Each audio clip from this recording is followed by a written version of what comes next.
வணக்கம் வணக்கம் AP tours and travel Chennai.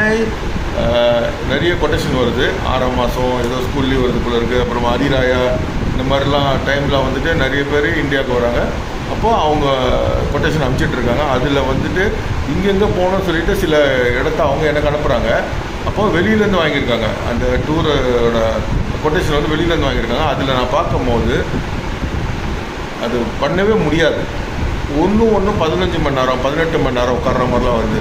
அதாவது நம்ம மலேசியாவில் வந்துட்டு மற்ற நாட்டில் வந்துட்டு ஒரு இடத்துலேருந்து ஒரு இடத்துக்கு போகிறதுக்கு கம்மி டைம் ஆகும்.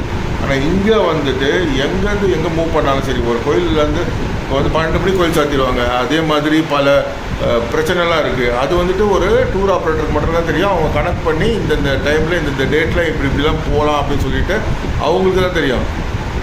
அந்த மாதிரியான டூர் கொட்டேஷனே இல்லை. அதனால் நிறைய ஏமாத்த உலகம் இருக்குது. நீங்கள் அவங்கள நம்பி காசை போட்டுறாதீங்க. உங்களுக்கு உங்களுக்கு தெரிஞ்சவங்க யாருன்னா டூர் போயிட்டு வந்திருந்தாங்கன்னா அவங்க கிட்ட ரெக்கமெண்டேஷன் கேட்டு அவங்க மூலயமா நீங்கள் வந்து டூர் எடுக்கிறது ரொம்ப நல்லது. சரியான ஏமாத்தக்காரங்களாக இருக்காங்க. ஒரு இடமும் திரும்பி போயிட்டு வர மாதிரிலாம் இருக்குது. அதெல்லாம் வந்து ரொம்ப பார்த்து செய்யுங்க.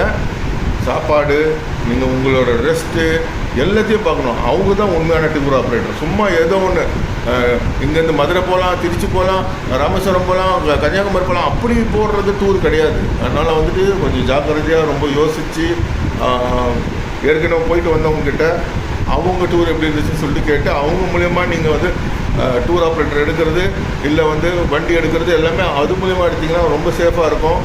நம்பி யாரும் நம்பி பணத்தை போட்டுறாதீங்க. இங்கே வந்துட்டு காத்திருந்து அவன் வரலன்னா காசு பேர்ன் தான். அது நீங்கள் திருப்பி எடுக்கிறது வந்து கஷ்டம்.